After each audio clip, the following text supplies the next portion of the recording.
Hey folks, Dr. Gary Swanson again. Welcome to this first week of class. Now, since this is a presentation class, we're going to get into studying presentation right away. So we begin with chapter 9, which covers developing and organizing a presentation. Now, note for this and several other sessions, there are study guides. They're designed as a way for you to take notes. And so what you'll see within your notes, number one, I put lots of page numbers in so you kind of know where we are in the textbook. But when I want you to answer a question, I either highlight it in yellow or highlight it in blue. The blue's typically when I'm looking for something outside of what you would find in the textbook.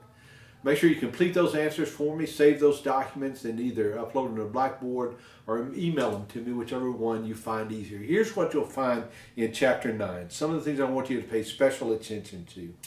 Note that presentations are part of every career, and the better you are at them, the more you're going to strengthen your career, your civic life, your personal life. There are two skills you need for public speaking. One is conversational and one is compositional.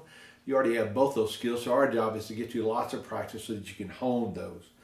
It talks about knowing your audience. Find out who they are so you can connect with them so that you can speak about things from their perspective. It talks about ways to do that audience analysis. It talks about knowing your goal, and the goal is simply putting what you want to accomplish into words that anyone can understand. And then knowing your thesis, and the thesis is what you want to make sure your audience understands that you're covering. And typically in a presentation, you'll restate your thesis 3 or 4 times to drive it home. This is what I want you to know after this presentation. The basic structure of the presentation is this. It's the introduction. In the introduction, I want you to find a way to capture someone's attention and then preview the main points of the presentation. Then the body of the presentation is typically, the book says 1 to 5 main points. I typically recommend you never go beyond 3 points. So know what the 3 points are and the way that you want to move from one to the next. And finally, the conclusion. And the conclusion is where you do a summary of the things that you've covered. And then typically you either want to leave them with something to remember or some kind of call to action. So watch those pieces.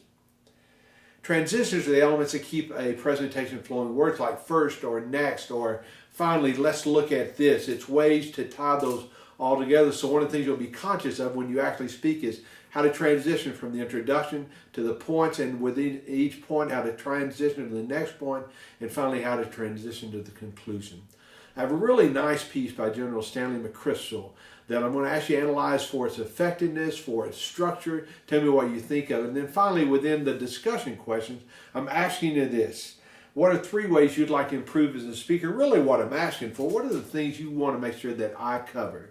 I'll study these carefully and make sure that these are elements that I'll get to as we go through this semester. Good luck this week, and I look forward to visiting with you again next week. Thanks.